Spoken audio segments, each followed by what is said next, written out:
What's good? What's good? What's good, everybody? Wake up, rise and shine. Make sure y'all get your coffee, get your mayo, whatever you drink coffee with. We got Empire Sports in the morning with the host, your boy, the lovely, the handsome Coach Dante in the building. And on side of me, got my guy, Gene, Wild to Wild Sports Podcast, the host. And you already know, got my brother, Mo Better. How y'all doing this morning, fellas? Morning, Coach Gene. What's poppin', Mo? How you feeling, Coach? I'm great. I'm moving, so I'm like packing stuff, and I had the opportunity to hop on here and talk some sports. It's like an excuse for me not to be packing. Oh yeah, we got some interesting topics to talk about, man. So we're gonna go all through them. We got the Zion Williamson topic coming up. We got the fight between James Harden and Doc Rivers that happened during the season, and that's going on right. That's going on pretty much right now. News just coming out, but for right now, the first topic. Let's start with Gene upon this one. Who wins the Super Bowl first? Josh Allen, Joe Burrow, Hurts, Herbert, Lamar Jackson. Who wins the Super Bowl first out of those guys? I immediately eliminated Josh Allen and Lamar Jackson immediately. And to me, it comes down to like, do I go with my heart or do I go with my head?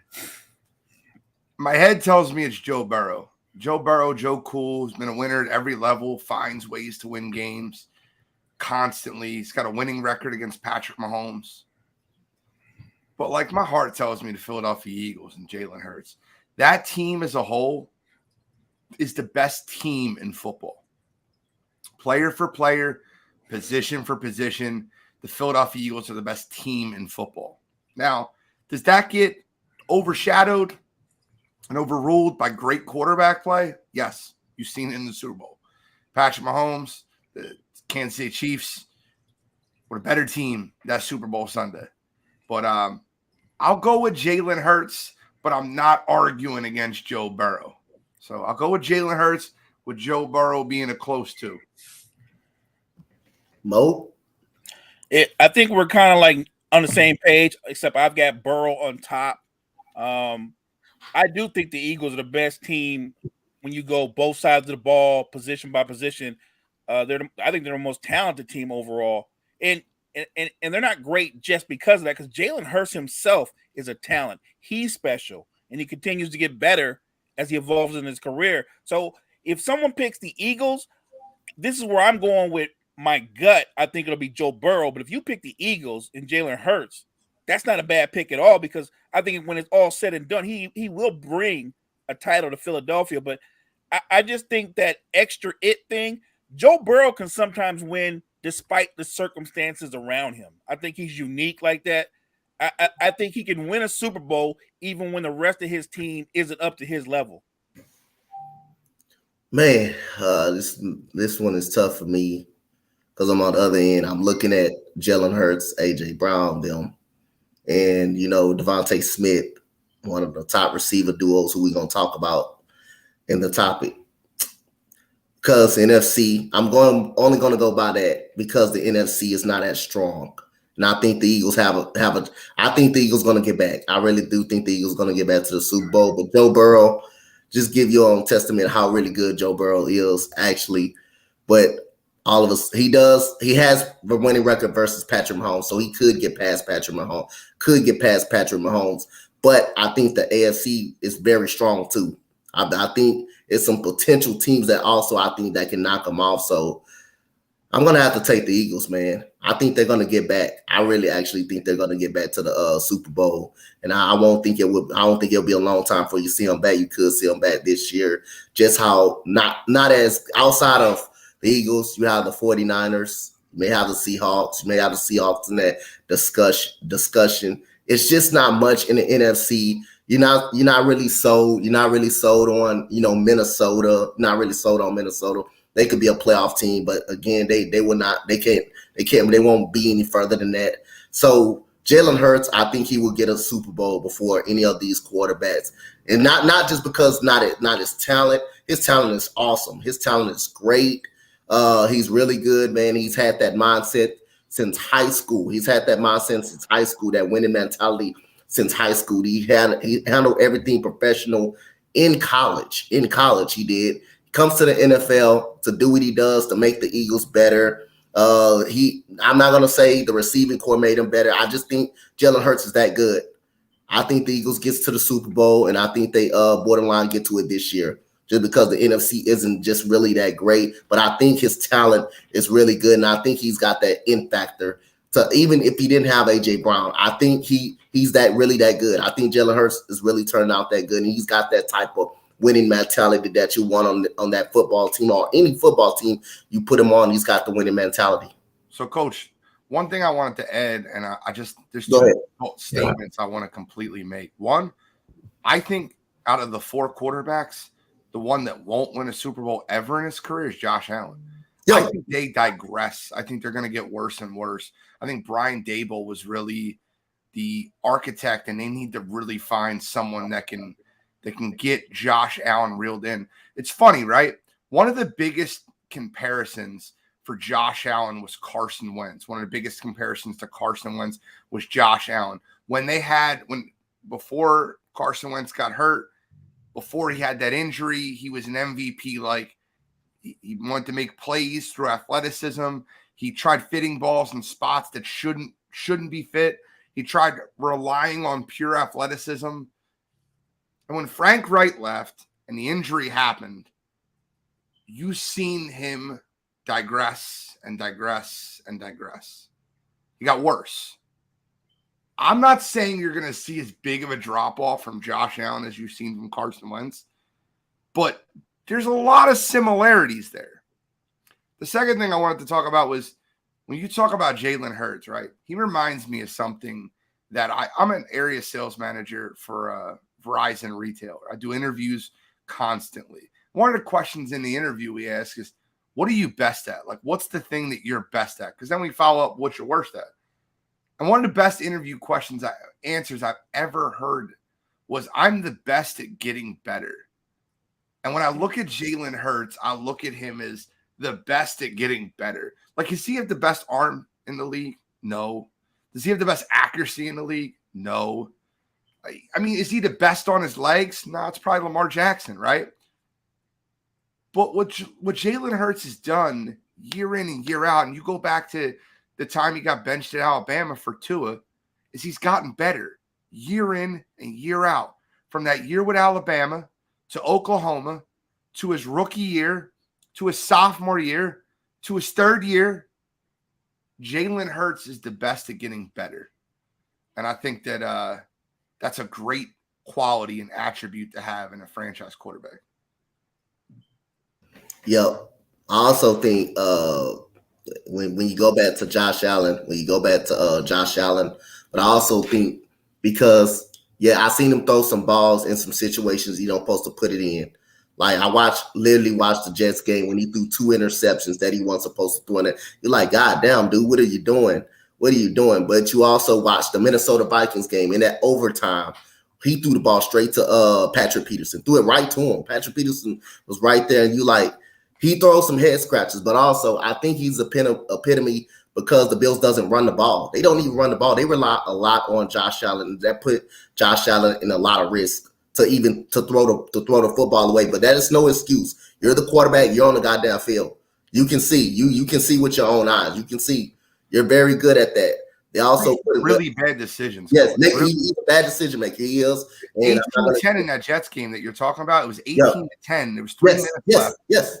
It's in the red zone. All you have to do is kick a field goal, and the game's over. Yep. And you throw an interception. It's a terrible one. That is a great that you brought that up. That is a great example of how he makes really bad decisions. Yep.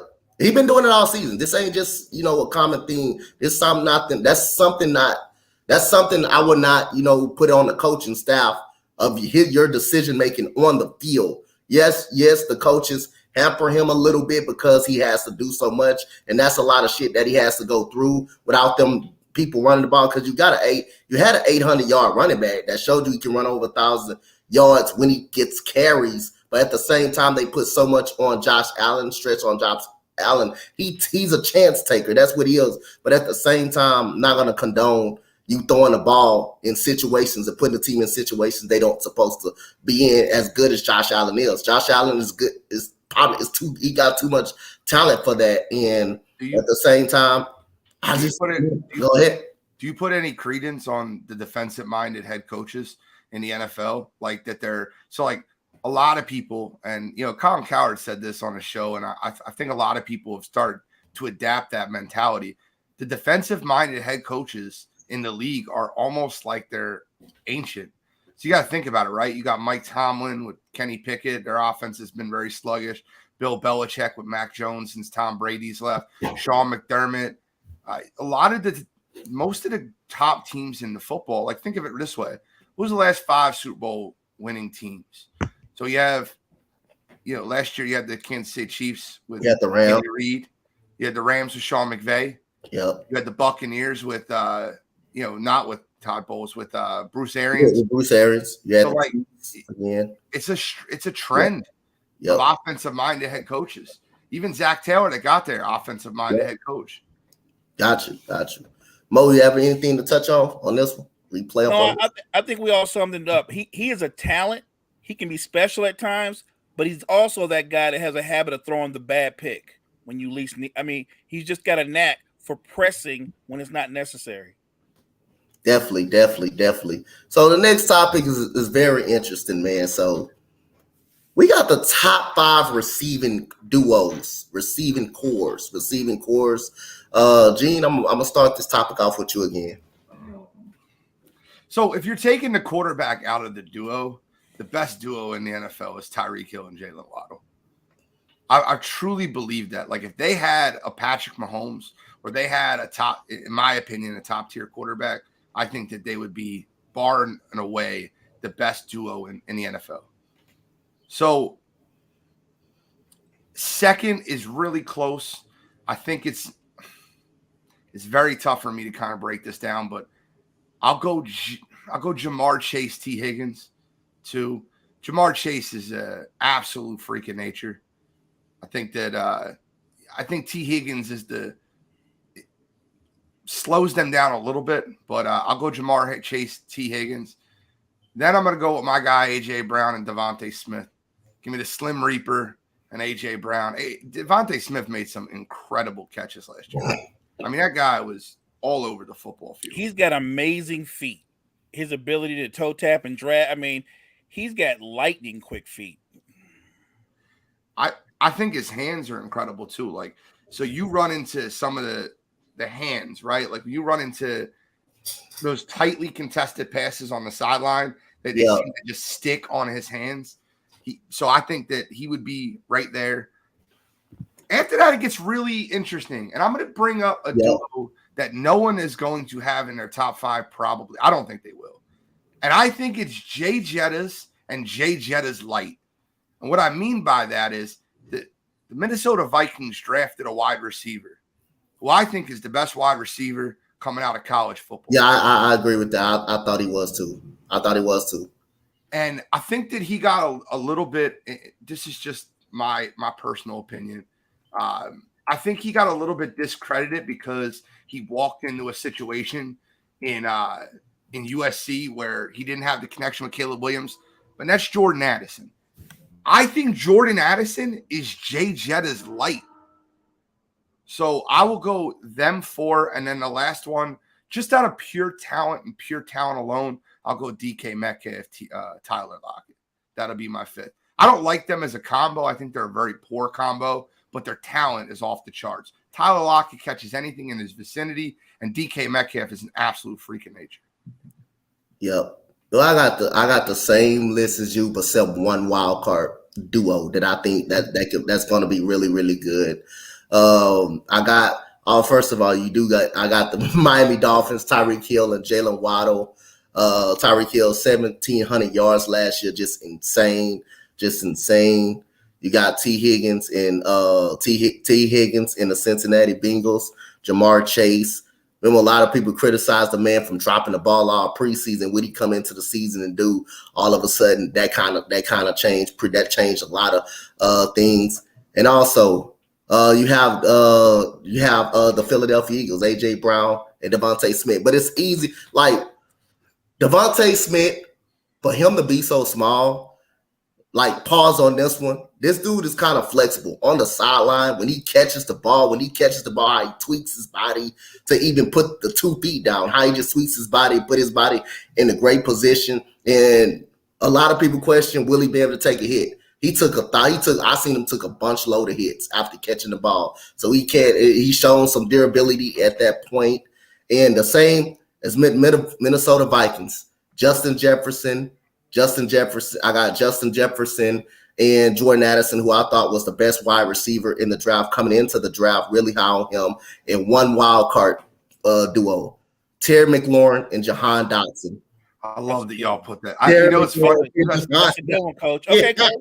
Okay. Hey, Terry McLaurin he is slept on. I'm gonna tell you this because of the bad quarterback play Washington has been had. For that guy to have that bad of a quarterback play and still get over 1,200 yards a season, and Jahan Dotson, this guy gets separation at any time he gets ready to. Yes, he had some injuries last year, though. He did go through some injuries, but that guy can play, man. That guy is really good, and I think they're going to be something scary to guard once that quarterback situation get up underneath them. So that's my top 5 receiving cores. Now, Mo, it's time to get to yours. Well, so I did factor in the quarterbacks, and I didn't just go with the duos. I went with the core, your tight end. So I've got at number 1, I've got the Bengals. When you've got Jamar Chase, T. Higgins, Tyler Boyd had over 700 receiving yards. Even Joe Mixon is part of that pass game. He had over 400 receiving yards.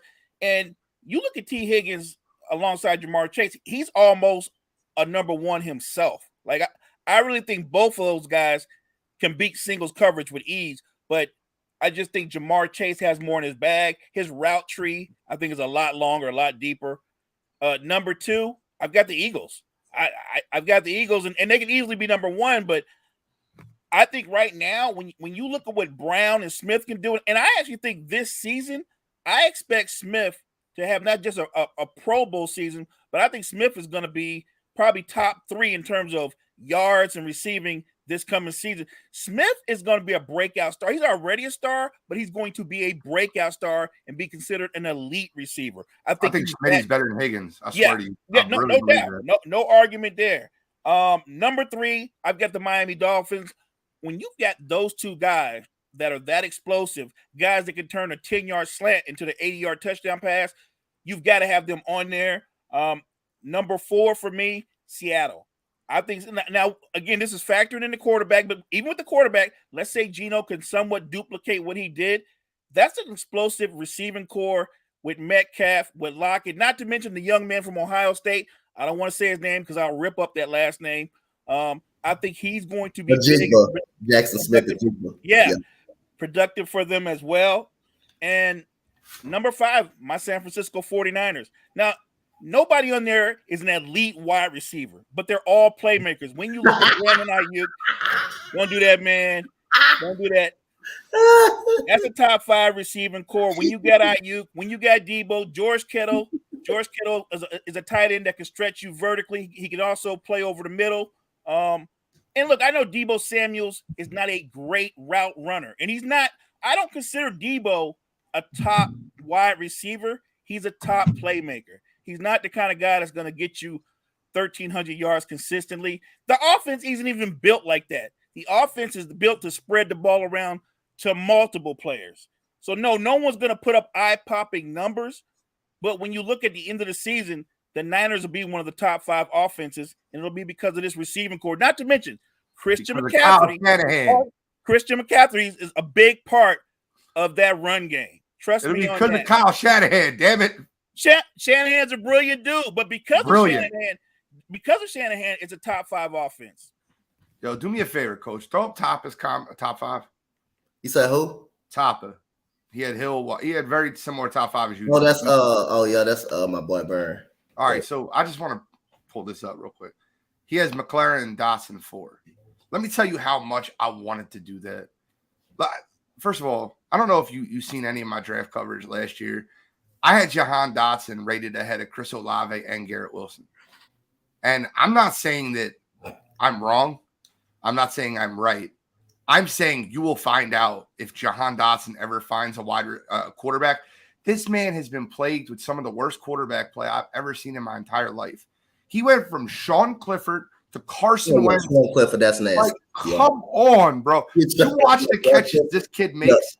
He's special. Yeah, Sean Clifford, that's nasty. Yeah, I really believe that Jahan Dotson can break out with the right quarterback. I don't think Sam Howell's that guy. I don't. And it's funny because you said take the quarterbacks out of it. I said I was going to do that, but I really didn't because I probably would rather have that duo than DK and Tyler Lockett. I really would. I think McLaren is unbelievable, and I think Jahan Dotson is one of the best up-and-coming wide receivers in football.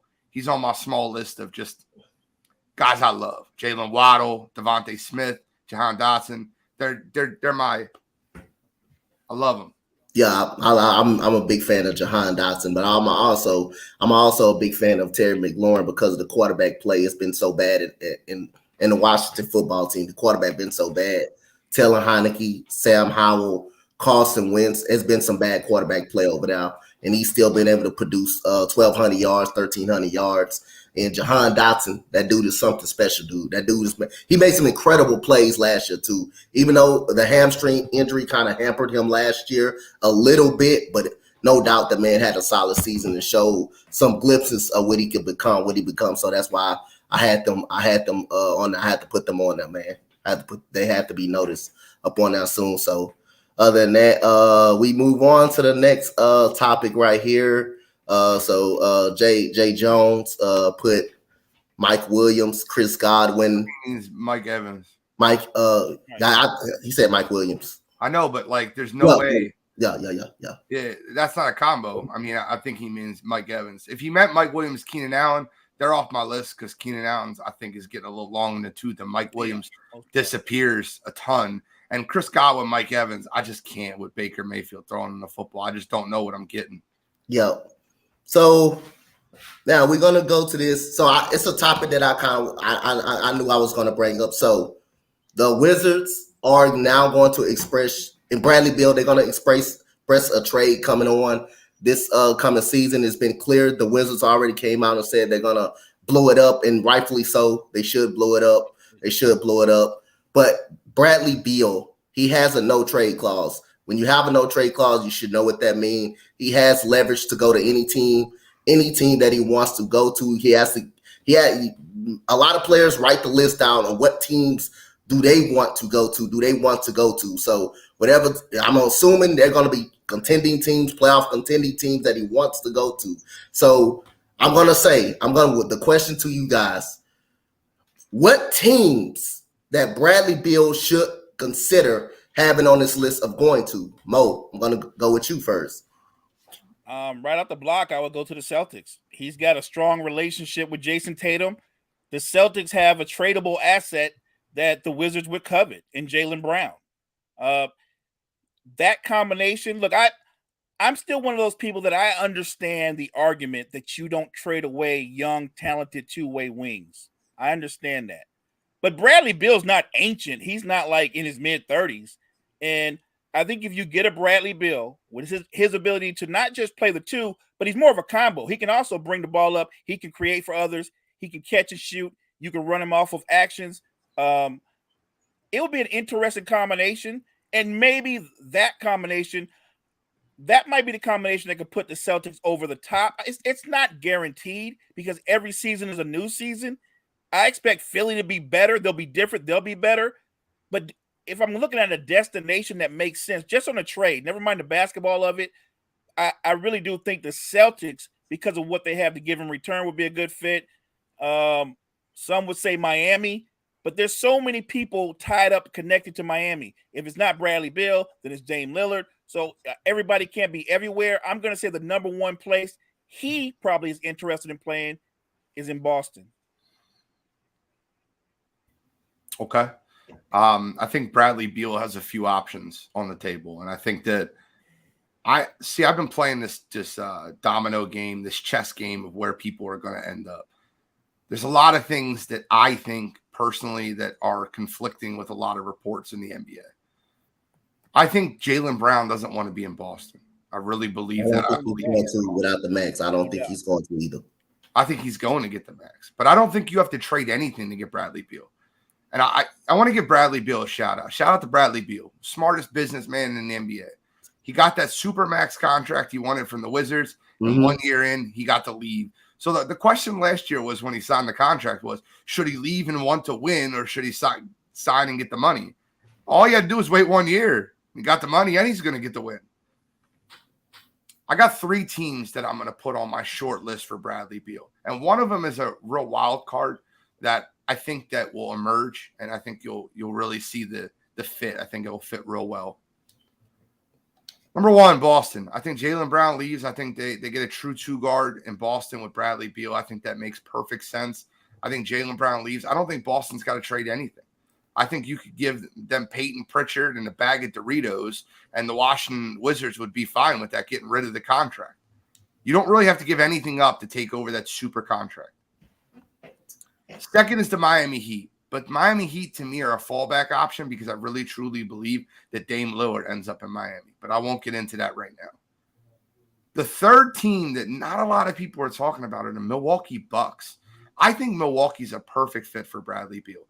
Giannis drives the lane, kick out, a scorer, a 2 guard. They've struggled at the 2 guard position. They're starting Grayson Allen. They're starting anybody under the sun. I don't think Chris Middleton is a guy that needs to be there forever. He's their 3.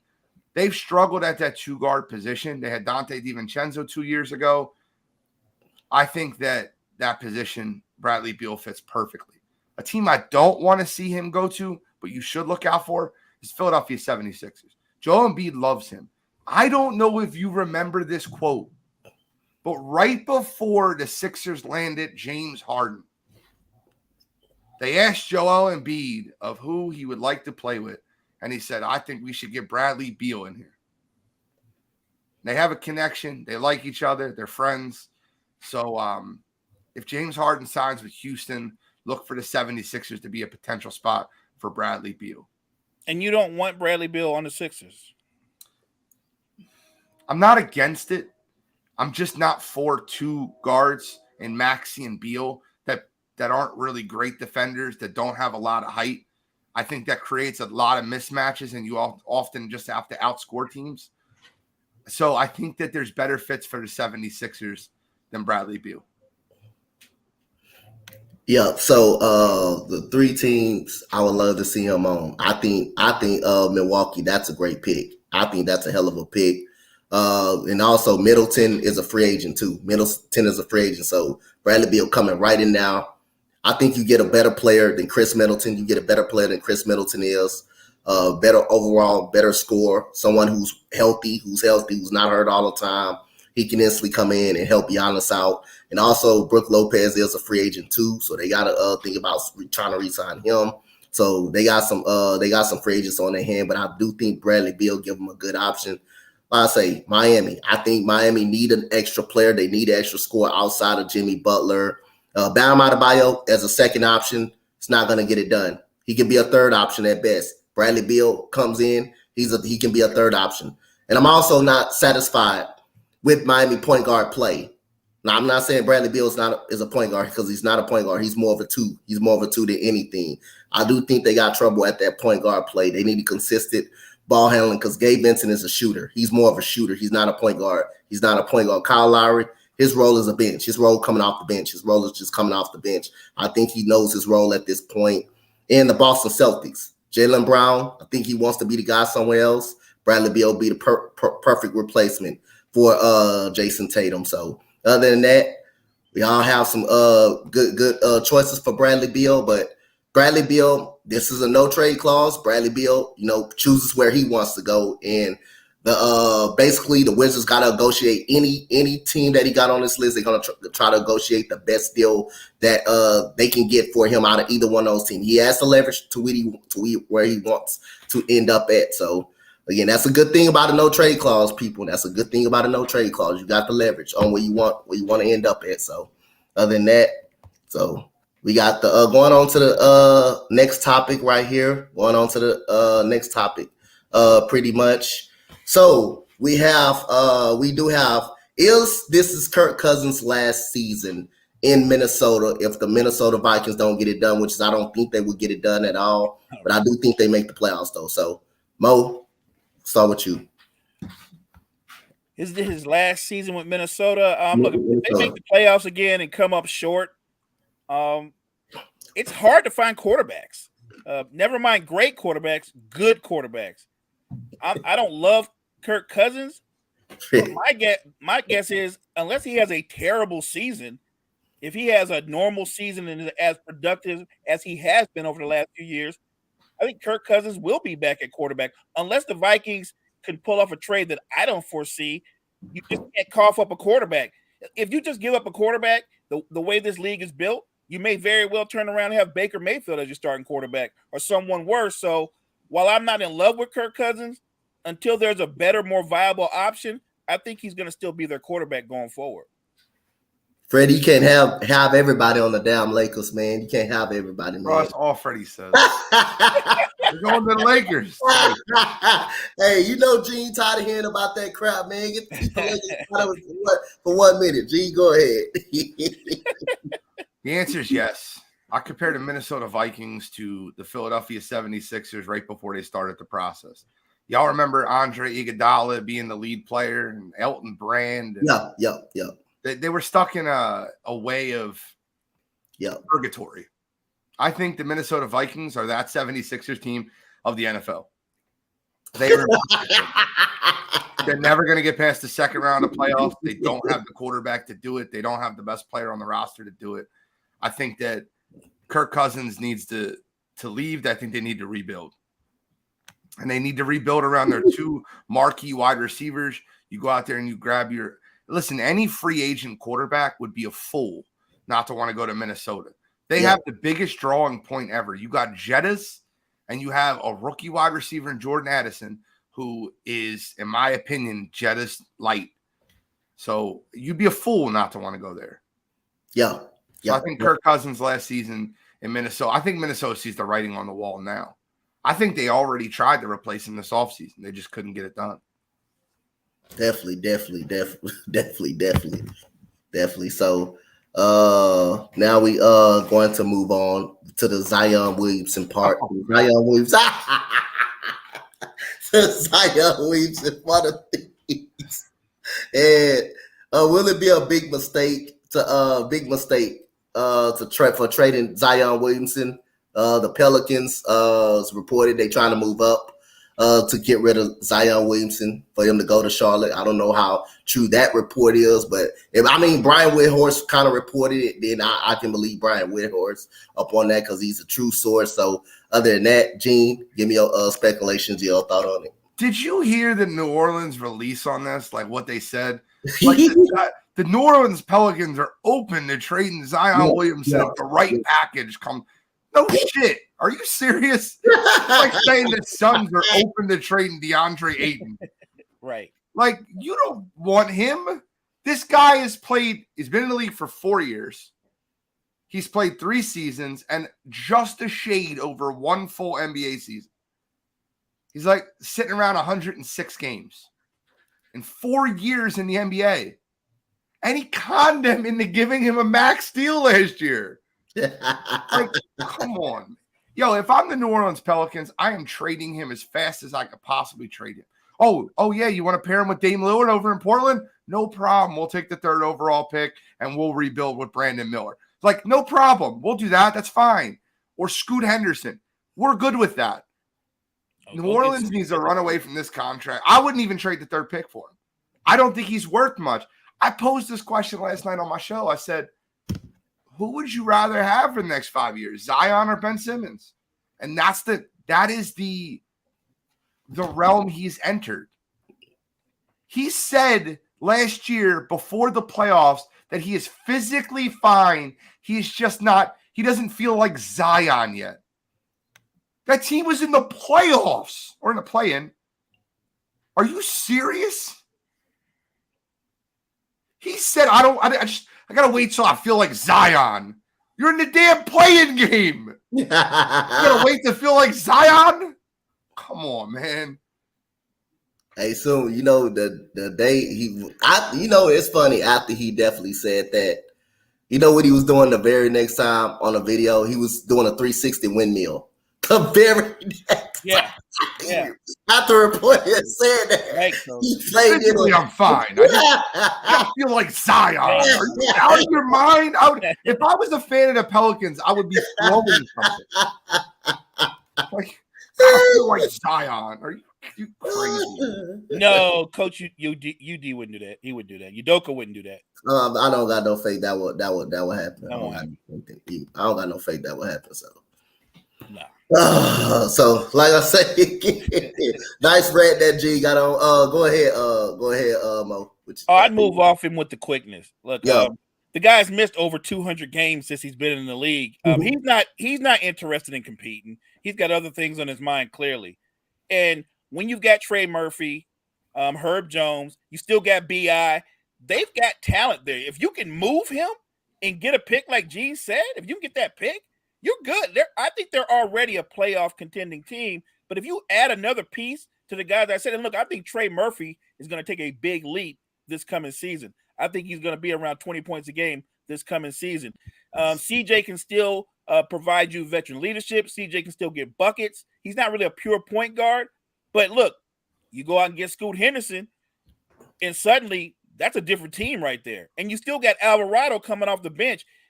You don't need Zion. All the successes that this team has had over the last couple of years has nothing to do with him. He's been no part of that. He's called the franchise player, but he's not even part of the franchise. He don't like basketball. Right. No, he's clearly too busy in his personal life, and I'm not going to go all the way into there. You can. OnlyFans, that girl was going off on Twitter. He deserves everything he can get. He's taking photo shoots with his baby mama. Yeah. His side chick is going nuts. You were going to move me out to New Orleans. The stuff that she is saying, she is banging on this dude. Damn, that's crazy. That's crazy. Zion. Did you see Zion. this thing? I'm on Twitter all the time. So yeah. You know I paid attention to that, but she went all in on him, man. She went all crazy on him. Blowing up his spot. No, and there's no shock that the New Orleans we're open to trading him after that came out. Get him out of here. Get the distraction up out of New Orleans. Get the distraction far away from New Orleans, man. Yeah, she definitely went all in. He fell out of shape. He fell out of shape and all that because of that. She motivated him to get in shape. Golly, that's crazy. You can't get yourself in shape. Can't motivate yourself. Someone like that gotta motivate you. Golly, that's crazy.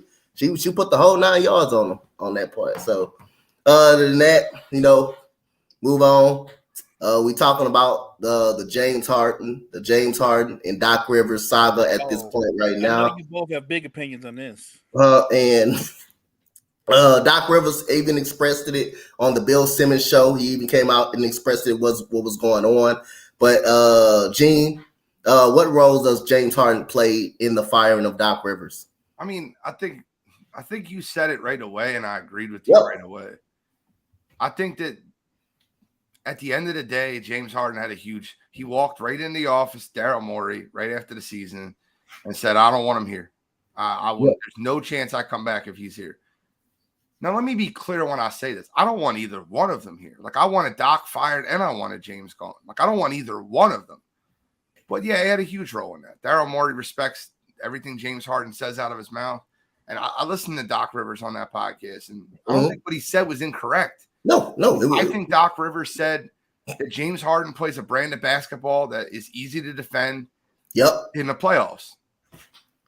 It's not great for a half-court offense.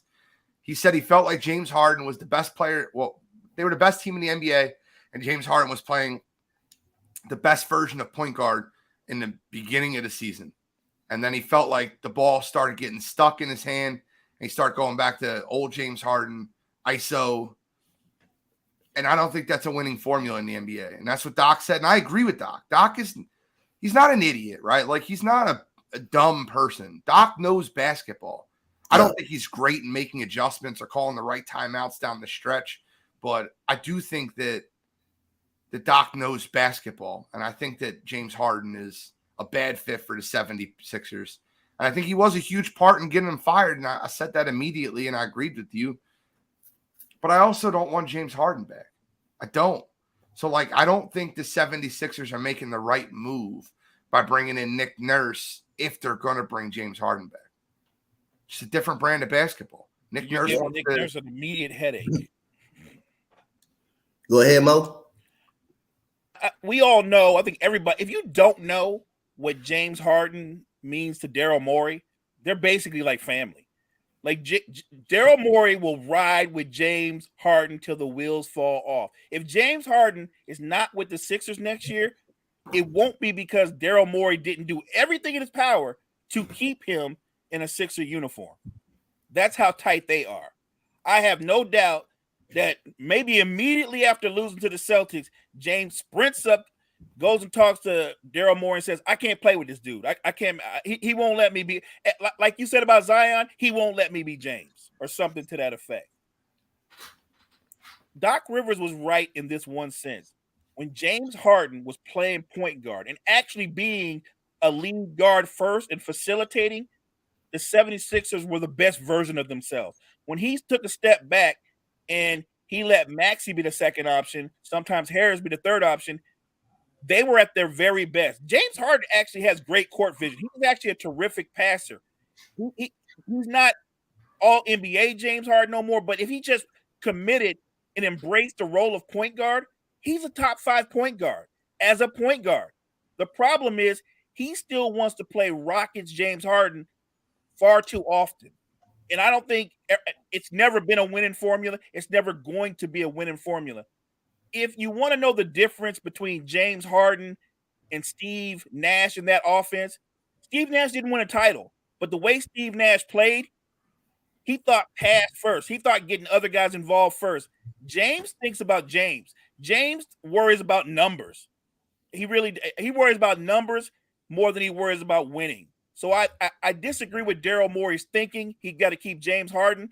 If they got nothing back in return for James Harden, if he just walked, I think the Sixers would be better by default. Gotcha. I said that combination is pretty dangerous. That combination right there is a pretty dangerous combination. And also after Game 7, when the meeting happened, it was between Doc Rivers and Daryl Morey and James Harden. Joel Embiid wasn't even part of the meeting. He wasn't even there. Probably pissed Joel off a little bit. Yeah, probably got him pissed him off a little bit after the Game 7 loss, but he wasn't present at all in the meeting at all. So other than that, Coach, can you throw up Jay Jones's comments about Doc? I just want to address that. Gotcha. Go ahead. I got you. Doc gets a bad rap. Most of his star players on his team he coached on outside the 08 Celtics team shit the bed. Embiid, Harden, CP3, Blake Griffin, etc. I completely disagree with you. I do not think Doc gets a bad rap. I think that 08, if you remember, and this is, I think a lot of people forget this. He was on the verge of being fired from Boston before that 08 team. He never got it done in Miami. A couple teams that overachieved. He never got it done in Miami. He went to the Celtics and he was on the verge of being fired. And then they got the big three, and they were the most talented team in the NBA. I think he gets jobs and gets credit because he had so much talent on his teams. I do not think he gets a bad rap. I think it's the exact opposite of that. What about the Clippers team that blew the 3-1 lead to Denver in the bubble? Do y'all remember what Denver was doing? They were running the same play the entire game, and Doc had no answer for it. His answer for it was to put Kawhi Leonard on Nikola Jokic. That was his answer. I remember that. And I was like, I'm watching that. I'm like, I cannot believe you have no answer for this pick and roll. None. Doc Rivers as a whole is a terrible in-game adjustment head coach. I think he knows the game of basketball, but I do not think he gets a bad rap. I think Doc Rivers is very, very overrated. He's probably the most overrated coach in professional basketball history. 100%. I mean, you can't forget about the blown lead against my Rockies. Can't forget about that. Seven times. Yeah, blown a 3-1 or 3-2 lead. 7 times. That game against the Rockets when James Harden was actually on the bench. And we all scored. Was on the bench. And with they Josh came back Smith, with Josh Smith. Come on, man. Corey Josh Smith. Burrow, Jason, Yeah, those Gary, dudes ripped them Gary. apart. Come on, But don't man. forget, I told you, don't forget. Before that, they blew us out 2 consecutive times at home. They blew us out, and we won. Matter of fact, we won game 2. We won game 2. They blew us out 2 consecutive times at home. But remember, the start of that, they gave up game 5. They gave away game 5, thinking they was going to come home and automatic win the series. Now, James Harden was terrible in the game. We had old Jason Terry on the floor. We had Josh Smith, who all of a sudden was a horrific 3-point shooter And he in his career. He couldn't miss in that game. Corey Brewer, we had Dwight Howard on the court. You can't get outscored by all those guys. You can't get outscored. And in game 7, we blew the doors up off of them. That's clearly Doc Rivers for not adjusting. That's clearly on Doc Rivers. Ain't no way in the world you let that game 6 get out of hand like that and let the role players beat you. Ain't no way in the world you got out of hand like that. Now, on the series you could give them a pass on was that Orlando team with Tracy McGrady them. I mean, I think the Pistons were that much. They were better. Tracy McGrady had throughout the first 3 or 4 games, he was really good. But then again, after when he comes out and said we won, he thought they won the series. The Pistons turned it on right down. The Orlando Magic wasn't really outside of Tracy McGrady. They wasn't really good. My favorite quote of all time from any movie is in Remember the Titans. Yep. Attitude reflects leadership. Captain. Just change captain to Doc.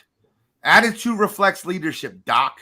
Listen, I'm just saying he's blown that many leads. It's not 4 different places. It's not like it's an accident at this point. Like, let's not pretend that he's not the common denominator. Yep.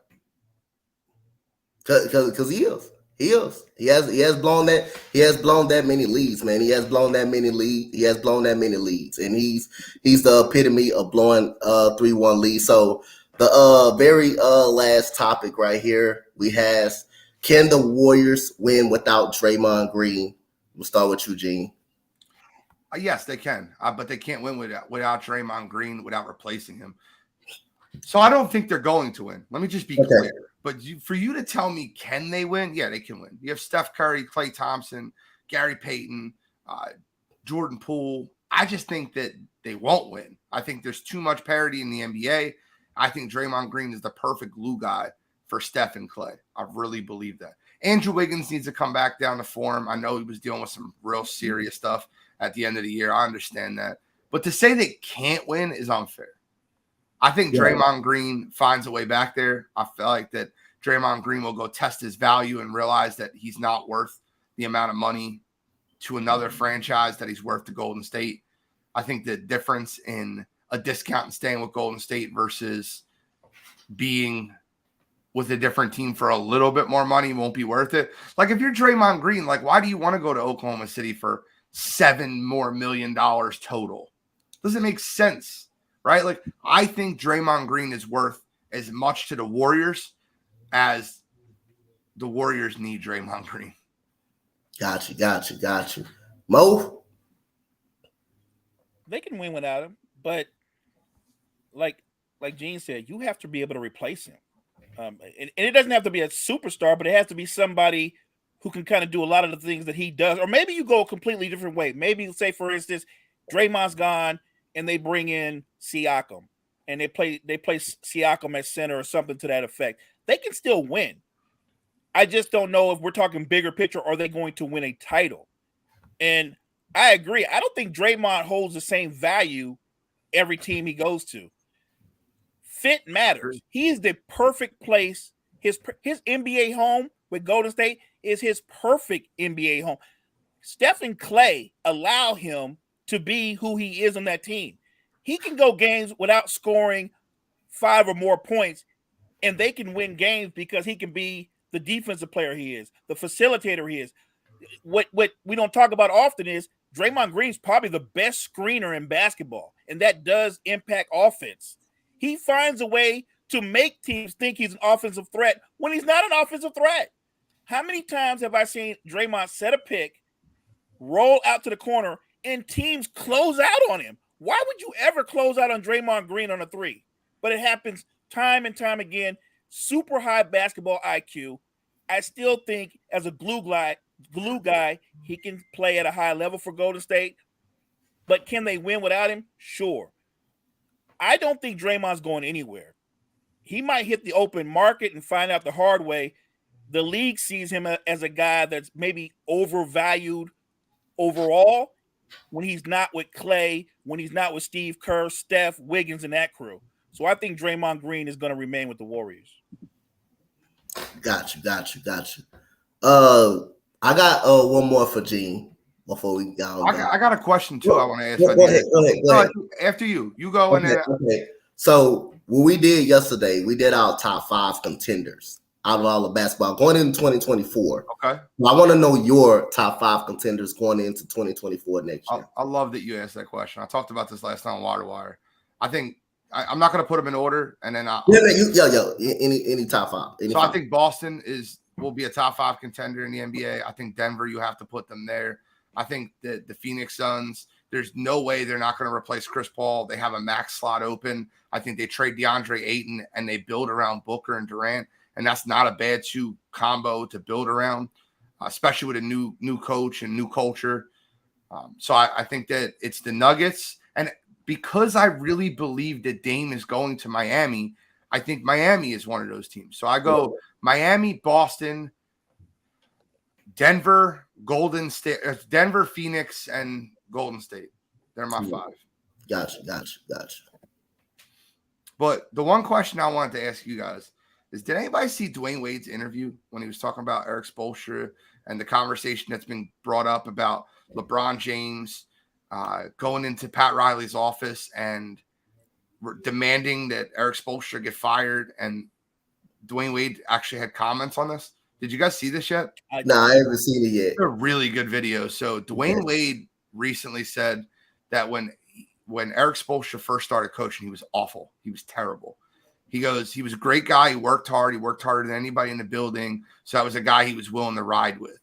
But what he said was, he said he was an awful at calling timeouts, calling plays off the timeout. And he said he was in the room when LeBron James went in there, and he agreed with LeBron James that they needed to fire Eric Spoelstra. And Pat Riley threw LeBron out of the room. I'm serious. I love Pat Riley. What you trying to say? It's a great interview. I'm serious. You should look it up afterwards. But Pat Riley had all the confidence in the world in Eric Spoelstra before anyone else did, and they wanted to get him fired. And that just proves to me what I've been saying for years. LeBron James is a terrible visionary. He's a terrible general manager. I believe that. Like, I think he's ruined a lot of franchises by the deals that he's made. Like, if you think of what he would have done if he would have just let those young pieces build around him in every atmosphere that they were at, if he didn't try playing GM and he didn't look for the veteran talent, I feel like that he's done that a lot in a lot of different places, and it's cost him. Yes, he's got 4 rings, but I felt like that him playing I feel like he's just as bad of a GM as Jordan is. Oh yeah, I really believe that. Yeah, I would believe it. Yeah. I would believe it. That's fire, G. Yeah. I believe it. I believe it. I know one thing: by getting the quick fix, he's left a lot of franchise barren for years by getting the quick fix. Yeah, man. Like I say, G, I'm glad you brought that up, because that also shows you, hey, when you come to Miami, hey, Pat Riley got to say so. Not every supposed Pat Riley. You got to deal with that Pat Riley part. Pat Riley right there. So give credit to Pat Riley from trusting his judgment. And like I say, that's Miami Heat culture. He sets the standard of Miami Heat culture right there. When Pat Riley believes in you, hey, then hey, that gives you a lot to go work on if he believes. I love Pat Riley. Look, his rant after they lost the championship to the Spurs, when he went in there in that press conference, that I've watched that more times than I can count. Pat Riley is that guy. I mean, I know Knicks fans hate him, but they hate him because he left. If he had stayed there, they still love him. Pat Riley, look, as a Laker fan, he is still my favorite guy as a Laker fan. I love everything about Pat Riley. The Miami Heat organization did with Chris Bosh, and you seen it in Chris Bosh's retirement speech.